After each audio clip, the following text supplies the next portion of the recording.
உளுந்தம்பருப்பு ஒரு கப் எடுத்து பொன்னிறமாக வறுத்தெடுத்துக்கணும். துவரம்பருப்பு அரை கப் எடுத்து அதையும் பொன்னிறமாக வறுத்தெடுத்துக்கணும். கடலைப்பருப்பும் அரை கப் எடுத்து அதையும் பொன்னிறமாக வறுத்து எடுத்து வச்சுக்கணும்.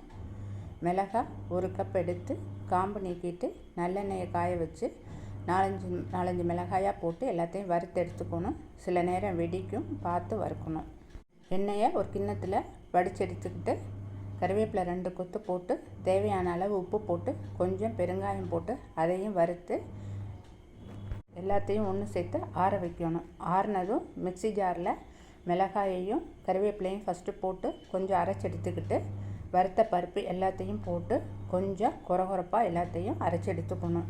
பொடி வறுத்த கடாயிலே அரைச்சதை போட்டு இருத்து வச்சுருக்க எண்ணெயையும் ஊற்றி எல்லா பொடியிலையும் நல்லா படுற மாதிரி பெசரிட்டு ஒரு ஏர்டைட் டப்பாவில் எடுத்து வச்சுக்கிட்டோம்னா 3 மாதம் வரையும் கெடாமல் இருக்கும். தேங்க்ஸ்.